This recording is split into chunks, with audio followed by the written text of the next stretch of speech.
In this video, we're going to be doing a predicted lineup and also we're going to be looking at Thomas Tuchel's press conference. There are a few key points in this conference which I would like to talk about. Before we continue though, welcome to Chelsea Plus. If you don't mind liking and subscribing, we've got some good videos popping up. Subscribe to get there early, it'll make me happy too. Anyways, back to the video. So we're going to start off with the press conference. Now Thomas Tuchel spoke about a lot of things like his ban. He is going to be coming back now, so that's good news. But one of the most eye-opening things is he did think, actually, we do have a problem in midfield. I think he's starting to realise it.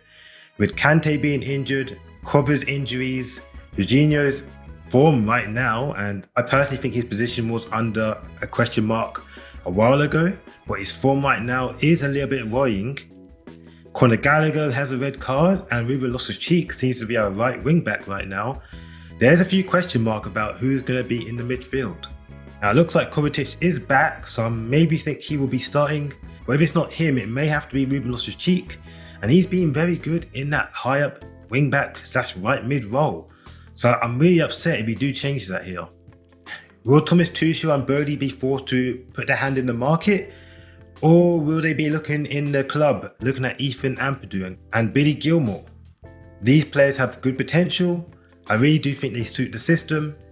Maybe you'll be forced to look at them. To add on to this point, he also did say if players don't go back on loan, they should be ready to fight for a place. So if they don't get that loan, it could be a blessing in disguise. We never know, we could see Billy Gilmour replacing Jorginho, and he might be doing better at some points. Ethan Ampadu, some guy I really think we need his profile in the squad. He might be there soon as well. Let's find out though. Also, Koulibaly is back. It sounds like he will be starting. Thomas Tuchel thinks as a leader, and as Koulibaly said, he doesn't want to be Rudiger's replacement. He wants to be his own man, he wants to make his own legacy, he wants to be known as Koulibaly. So, I'm thinking he's ready to jump straight into this. He is a world-class player. I've been saying it for a few years now. He was on Van Dijk's level a few years ago. I wanted to get back to that standard where he was a world-class player again. I just want him to show it to the league. Even though he's just got here, I really don't want him to have too many games to learn the league. I want him to slot right in. Even Thiago Silva had a bad first game. It's a common theme here. Well, let's hope it doesn't happen too often because I really want to see what he's about. So Koulibaly, it sounds like he will be starting as well. And also he spoke about Kai Havertz and Trevoh Chalobah. These guys have loan offers on the table. He said it's not up to him to tell them to accept it or not. He'll be happy if they stays, but he can't wait for the transfer window to be over. And that makes sense. Thomas Tuchel's a guy who likes to work with a squad to see what he can do after. Once the transfer window is ended, he can really start implementing his plans, getting players into different positions. Maybe we might see Billy Gilmour. If Callum Hudson-Odoi, maybe we might see more of him. So yeah, there's lots of positives for this. We even saw this a few weeks ago with Hakim Ziyech. We subbed him on and it turns out he went to Amsterdam a day later. So that was a waste of a sub. We could have gave those minutes to someone else.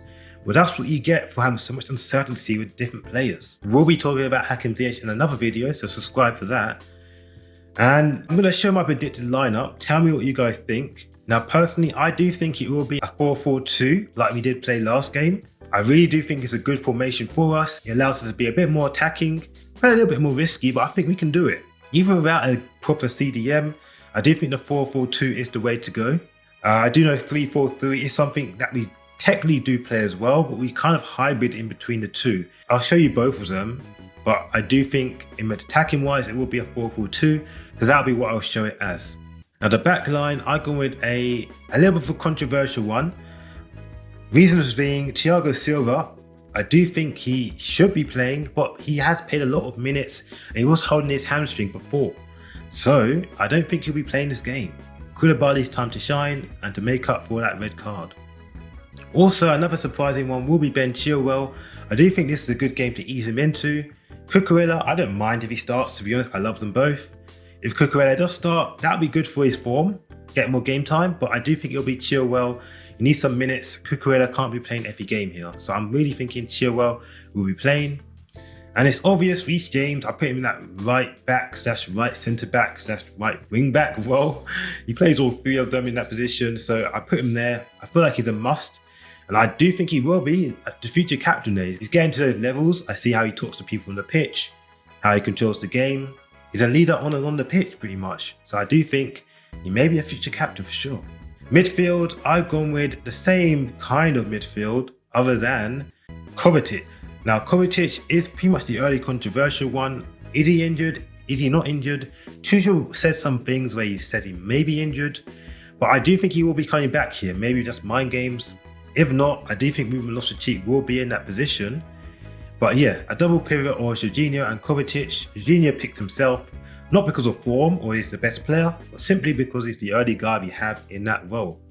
So Jorginho will be playing along with Kovačić, and I can't wait to see Kovačić, to be honest. He's one of my favourite players. I wish we could have seen more of him over the past few years. Now this right mid and left mid, I've gone with Ruben Loftus-Cheek, who I think is pretty obvious now. I really do like him in this position, which is why I'm not pushing him to the midfield position. If he does play in the midfield, I wouldn't mind, but personally, I want him to gain some confidence in a certain position which he hadn't had over his whole career. This could be his position for a couple of years if we get it right.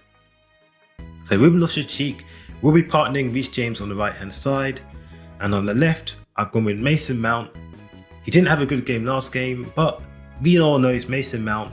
He always scores against Southampton, and I expect him to pick up form this season. He is our most created player over the last few years, so let's not doubt him as of yet. It's only been a few games. Mason Mount always steps up.